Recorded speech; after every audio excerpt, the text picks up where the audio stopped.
Good morning everyone. 11th Commerce BA chapter number 5. Now concept is types of partners. इसके पहले हमने partnership deed का या partnership firm का कॉन्सेप्ट कंप्लीट किया. अब देखते हैं how many types of partners. First आता है एक्टिव पार्टनर्स. एक्टिव पार्टनर्स का मतलब ये नहीं होता कि जो रनिंग करता है उसको एक्टिव पार्टनर्स बोलेंगे.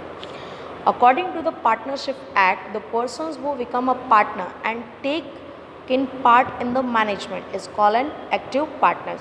Means what? The partner who will take part in the activities of the management known as active partner. जो मैनेजमेंट की एक्टिविटीज़ के अंदर पार्टिसिपेट करता है उसको हम एक्टिव पार्टनर्स के नाम से जानते हैं. Such a partner get his agreed share in the profit and loss, and for the activities of the firms he is called an agent of other partners. मान लो कि सारे पार्टनर्स मिलकर के यहाँ पे मैनेजमेंट का कामकाज नहीं करते, कोई एक पार्टनर मिलकर के सारे पार्टनर्स का कामकाज करता है. सो व्हाट, सारे के सारे जो पार्टनर्स होंगे वो प्रॉफिट एंड लॉस तो शेयर करते हैं, लेकिन जो पर्सन मैनेजमेंट की एक्टिविटीज़ में पार्ट करता है it is known as agent of other partners. मतलब on behalf of other partners he can work in the management activities. Next आता है स्लीपिंग एंड डोरमेंट पार्टनर, जो सोता रहता है, ये भी नहीं है. द पर्सन वो become a partner by the partnership deed and bear a loss और profit but he does not take active part in the management of the firm, then he is called a dormant or a sleeping partners. The partners who will not take part in the management activities, जो partners management activities के अंदर participate नहीं करते हैं उसको हम क्या बोलते हैं? sleeping and dormant partners. Though he is an inactive partner but like other partners his liability in the form is unlimited. उसकी लाइबिलिटी कैसी होती है फॉर्म के अंदर? अनलिमिटेड होती. क्यों? वो पार्टिसिपेट करे या ना करे, बट लाइबिलिटी अगर ज़्यादा होगी तो उसको वो वेयर करनी पड़ेगी. नेक्स्ट आता है nominal partner. For quick growth of new establishing firm and to stay alive in the competitions. If a well-known person allows his name to be used by the firms, quickly growth करने के लिए और competition में टिकने के लिए अगर कोई पर्सन हमें अपना नेम यूज़ करने के लिए देता है, इन शॉर्ट में हम उसका नेम यूज़ कर रहे हैं बट वो कोई कैपिटल लेकर के आता नहीं है, then that person is called the nominal partner. वो सिर्फ उसे नाम का पार्टनर है, काम का नहीं है. Nominal partner does not bring capital in the firms. He only allows his name to be used for the firm. उसने हमें सिर्फ उसे अपना नाम यूज़ करने की परमिशन दी है, वो कभी कैपिटल लेकर के आता नहीं.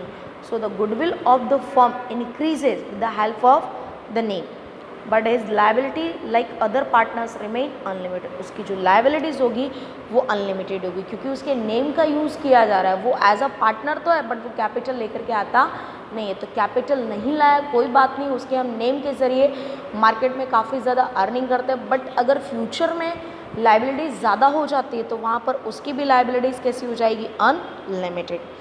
नेक्स्ट आता है पार्टनर्स इन प्रॉफिट ओनली. मतलब पार्टनर होगा लेकिन वो पार्टिसिपेट कर किस में करेगा? सिर्फ और सिर्फ प्रॉफिट में, लॉस में करने वाला नहीं.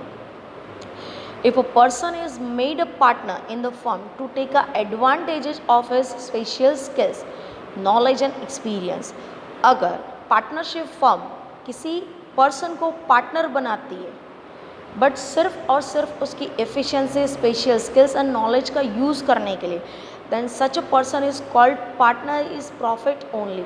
वो लाइबिलिटीज़ के अंदर पार्ट नहीं करे क्योंकि आप उसके स्किल्स, नॉलेज एंड एक्सपीरियंस का यूज़ कर रहे हैं. Partner in profit only may or may not bring capital but he is entitled for profit. वो कैपिटल लेकर के आ भी सकता है और नहीं भी आ सकता, बट लास्ट में जो प्रॉफिट एंड लॉस होगा तो प्रॉफिट में वो पार्टिसिपेट करेगा, लॉस में करने वाला नहीं. So is not to share to loss of the firm. वो पार्टनरशिप फर्म के लॉस को बियर करने वाला नहीं है. He can take part only in the profit. Next आता है पार्टनर बाय एंड स्टॉपल और होल्डिंग आउट.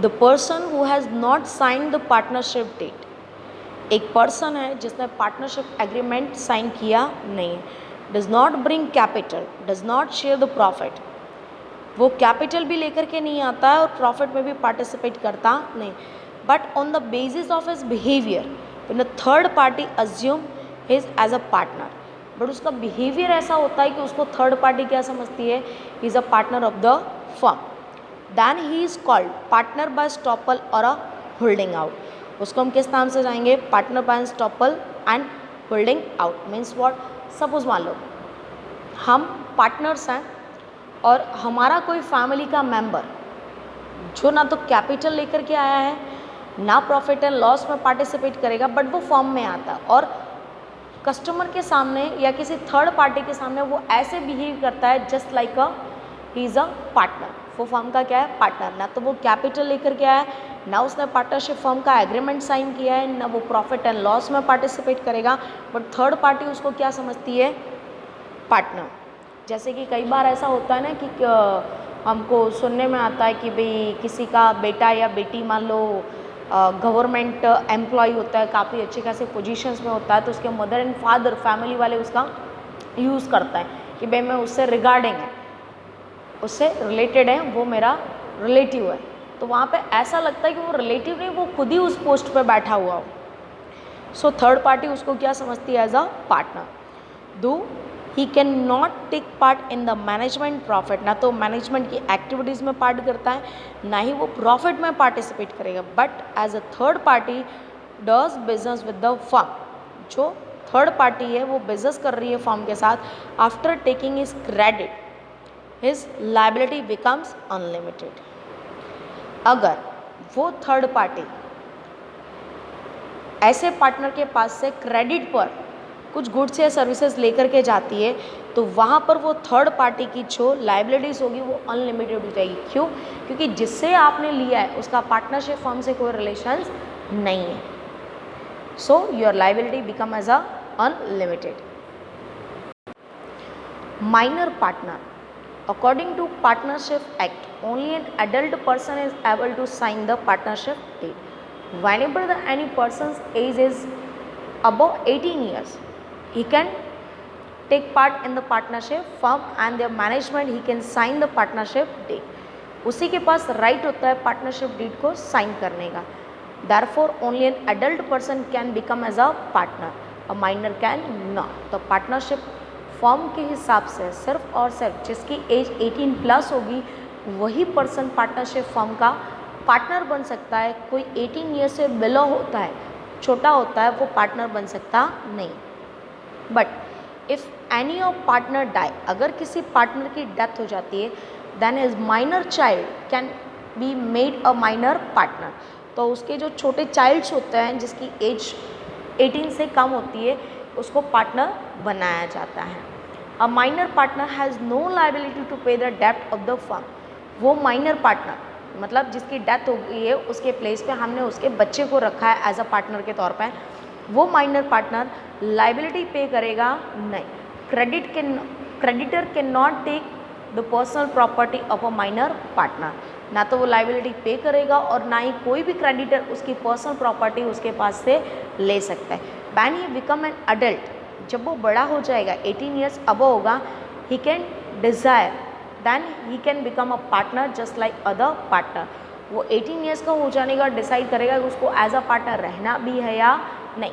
अगर वो रहना चाहता है तो रह सकता है और नहीं रहना चाहता है तो अपने फादर का जो पार्ट है उसके अंदर कैपिटल में वो लेकर के वो वापस जा सकता है। तो इस तरीके से कह सकते हैं जब किसी पार्टनर की डेथ हो जाती है इसी सिचुएशंस में हम माइनर पार्टनर एक्सेप्ट करते हैं, वरना पार्टनरशिप डीड के अंदर माइनर पार्टनर एक्सेप्ट किया जाएगा नहीं। So these are the types of partner in the partnership firms, और ये सारे के सारे पार्टनर्स हमें पार्टनरशिप फर्म्स के अंदर देखने को मिलते हैं। इतना आपको अच्छे से करना है, कोई प्रॉब्लम हो तो आप पूछ सकते हैं। Thank you so much.